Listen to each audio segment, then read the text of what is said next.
Welcome to the C-Suite Mentor, the place where you will learn the tools, strategies, and mindset to scale your business sustainably and build a lasting legacy. I'm your host, Theresa Cantley. As a fellow CEO, I understand what it takes to scale a business to 7 and multiple 8 figures. It's not necessarily what you might think. It requires a complete shift in how you think, strategize, and execute key actions in your business. My mission is to help CEOs step back into the driver's seat of their business by optimizing their operations, empowering their team, and staying in total alignment with their big vision. So, are you ready to exchange everything that hasn't worked for strategies that will? You're in the right place, so let's go. Hello, and welcome back to another episode of the C-Suite Mentor podcast. I am your host, Theresa Cantley. And I was having a conversation with somebody the other day, someone who I am mentoring and coaching to be a new leader in one of the businesses that I run. And this particular business happens to be a restaurant. It's a business I talk about frequently if you are a regular listener of the podcast. But I was having a conversation. It's someone who had been working in the restaurant as a bartender and has a lot of management experience in corporate environments, corporate restaurants, privately owned restaurants.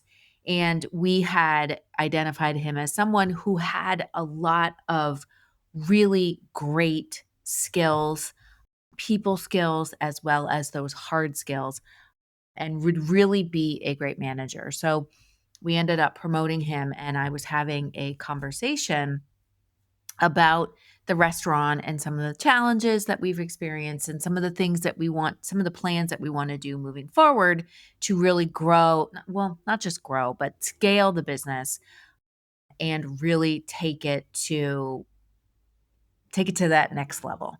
And we were having this conversation, and he said to me, he said, Theresa, he said, the owner is not known to be your typical restaurant owner. He's not cutthroat, and he really doesn't know all the ins and outs of the restaurant industry. And everyone in the area knows this about him. And he said, what do you think of that? And I looked at him, and I sat there, and I took my glasses off, and I said, that's actually what makes him a really good business owner. That makes him a really great business owner. And he said to me, well, why do you think, why do you believe that? And I said, well, here's the thing. He may not have all of the answers. He may not know everything. And he widely admits that. He widely admits that his knowledge of all of the ins and outs of this particular industry, he doesn't have all of that knowledge.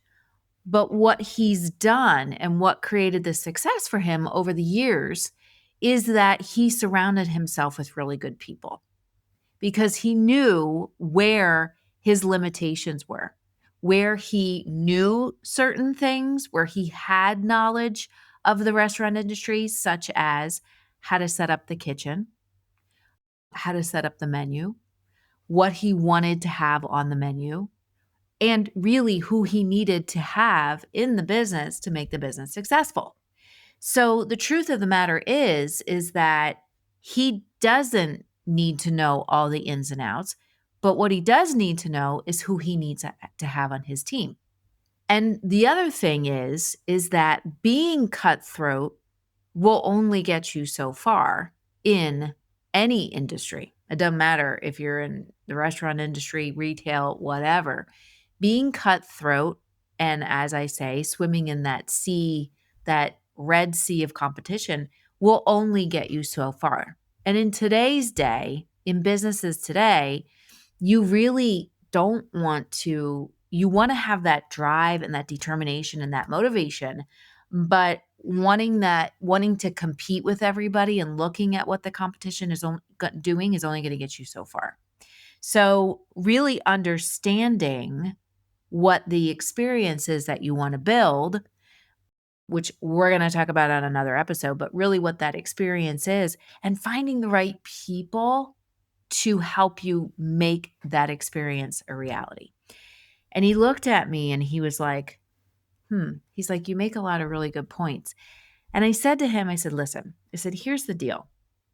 And it's something that a lot of business owners don't do and don't recognize or don't want to embrace, but it's something that you really want to embrace. And that's having that intellectual humility, that knowledge of that you're not necessarily going to have all of the answers, or that you might make a decision and it might be a wrong decision, and also understanding where your limitations are, where your knowledge is really like deep, where you need to learn more, and also where you need to surround yourself with people who have skills and knowledge that you might not have. That is the sign of someone who has a lot of intellectual humility. And the thing is that when a lot of business owners and a lot of leaders don't necessarily want to admit that they don't have the answers. People think that, and I've seen this with a lot of leaders, a lot of managers, they believe that they need to know everything. They're a bunch of know-it-alls, that they need to know everything. They need to have all of the answers when there's something going wrong, or when a new strategy is going to come out, or, even just the day-to-day stuff. They think that they need to be the be all, end all, have it all. And the truth is that you don't. And when a leader can embrace that intellectual humility of, I don't have all of the answers, or I'm willing to admit that my perspective might not be the only perspective, or my perspective, my thinking, my idea might not be the best one out there. And that's when you can embrace the strength of really surrounding yourself with really good people and building a really strong, empowered, autonomous team around you. So if we look at this, I want to give you 3 things to think about, because here's the deal. When you're able to admit that you might not be right, or to admit that a decision that you made not might be the wrong decision, what you're doing in essence is you're allowing yourself to be human. And I think a lot of leaders in today think that they're not they think that they have to be flawless. They think that they have to be perfect. They think that they have to show up perfect. And again, they think that they have to have all of the answers. I've seen leaders in organizations who believe that because of how organizations value performance, they believe that they need to have all of the answers and they need to be the one in the front all the time. And they forget about their team. And what happens is it creates, a sink in morale. It creates disengaged employees. It really builds that lack of trust that people have. But if you have the ability to admit that you need people around you, that you are human, you are going to make mistakes, you're not going to have all of the knowledge. And that's why you want to surround yourself with really good people. That's how you're going to elevate your team and elevate anything that really happens in your business, from sales numbers to the experience that you're creating for your customers or for your employees, and really the results that you're seeing in your business. You're going to be able to elevate all of that. Why? Because you're going to bring ideas in from everybody on your team, or bring perspectives in from everybody on your team. And collectively together, that's how you can build more innovation into your business. So if we go back to the conversation I was having, and I was explaining this to this particular leader, he was looking at me and he was like, Teresa, you have some really good points here. And he said, I never saw it that way. I never looked at it that way. I always thought that when you're a leader, you need to have all of the answers. You need to know everything. And, my answer to him was, no, you don't. There's not possible. And in fact, the more curious you can stay, the more you can admit that I don't know everything, but I'm going to be curious to learn more. The more you do that, the more you can bring creativity into your business. And again, you're going to be able to create better menu items on your menu, or better offers in your business, or a deeper connection with your customers who are going to want to come back time and time again. Or I mean, the sky's the limit. Like, if you're a technology company, the more you stay curious, the more you're going to bring innovative options into your business, the more you're going to be able to come up with better pieces of software, new pieces of software faster.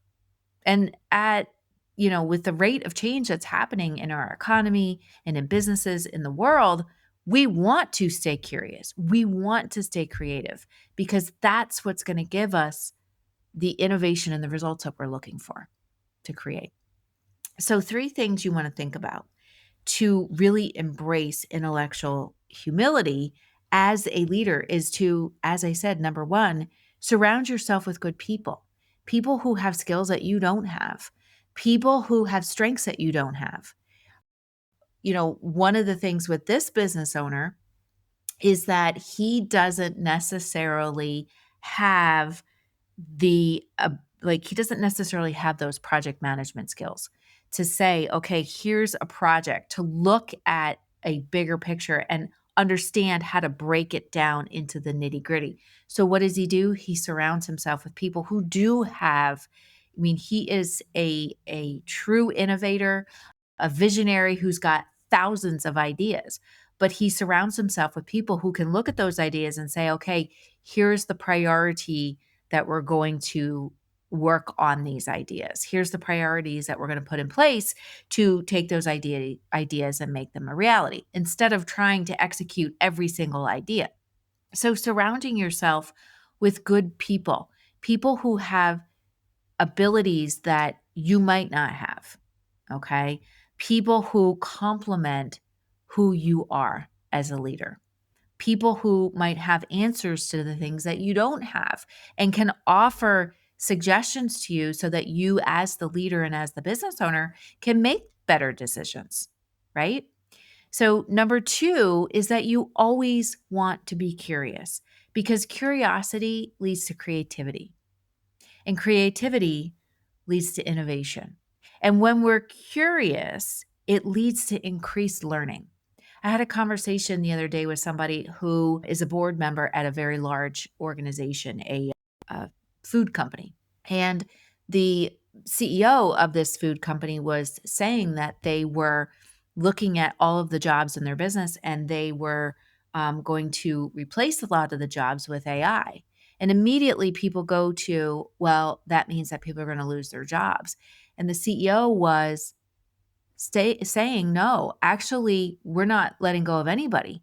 What we're doing is we're staying curious as to how we can teach these people new things, how we can reskill them and teach them, again, teach them new things, teach them new skills, send them to classes to learn things, to use this AI, to interpret the AI so that they can make better products. And the only way listen to me, that you can do that is by, again, embracing the fact that you might not have all of the answers, and that you embrace a culture of curiosity, and and really getting people inspired to learn something new, to do something new, to learn a new skill, to improve what they're already doing.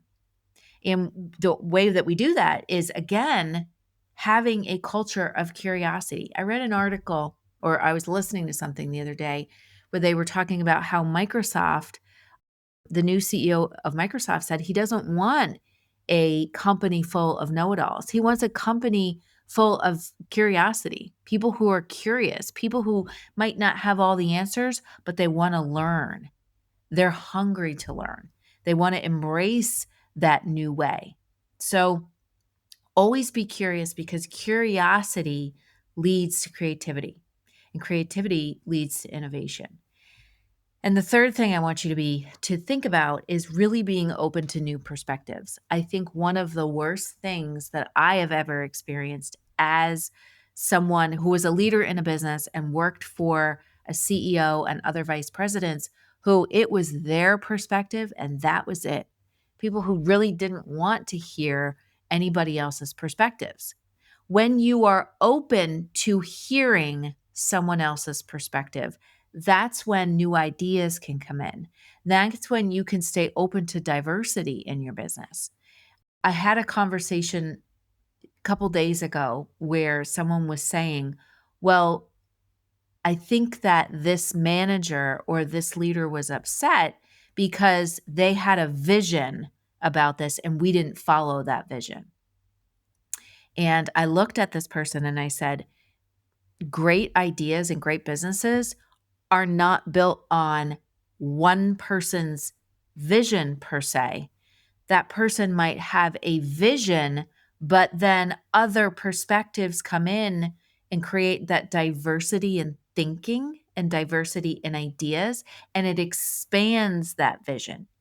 Those additional perspectives, while you might not implement everybody's perspective, but those additional perspectives brings a new, fresh look and brings that diverse thinking that you might have had an idea for display and maybe your vision was one thing, but someone comes in and offers a new perspective, a different perspective, something that you might not have thought of that makes that display even better. And many business owners think that their perspective is the only perspective. And that's how we end up limiting our ability to do really the impossible. That's how we limit the possibility of trying new things and doing new things. And again, embracing those different perspectives and knowing that your perspective can't be the only one is how we embrace intellectual humility. So the three things I want you to think about to really say, hey, I might not be right. I might not have all of the answers, and that's okay. Because at the end of the day, that's me being human. And you might not have all of the answers, and you might not have, know exactly what to do in the right steps in the right way. And that's okay. Because at the end of the day, that's what builds that connection that we have as human beings. That's what builds that connection between the team that we lead and us being leaders ourselves. So I hope that this episode helped you. If you're looking to dig more into this, let's have a chat. Book a virtual coffee session with me. Let's have a virtual coffee, virtual tea, whatever you choose. And let's dig into where you might be having some things hindering in your business, where you might be getting stuck. And let's see if we can get you a new plan, a new strategy, and some new ideas. So I hope that this episode helped you. Until next week, I hope you have a great rest of your week, and I look forward to seeing you soon. Hey there. Thank you so much for listening. If you found value on the show, please follow the podcast so you never, ever miss an episode. And I would love, love, love if you would leave a review on Apple Podcasts or Spotify for me. Even better, share the show with a fellow business owner ready to step fully into their CEO leadership role. Because right now, more than ever, the world really needs next level leaders. And by the way, did you know you can text me all your questions and get real-time feedback? You absolutely can. Just text the word CEO to me at 610-215-2838 to get connected. One last goodie for you before I go. If you're ready to scale your business and have a co-creator working right by your side, my C-Suite Mentor Program may be perfect for you and your possible new second in command. Just visit thecsuitementor.com to get started.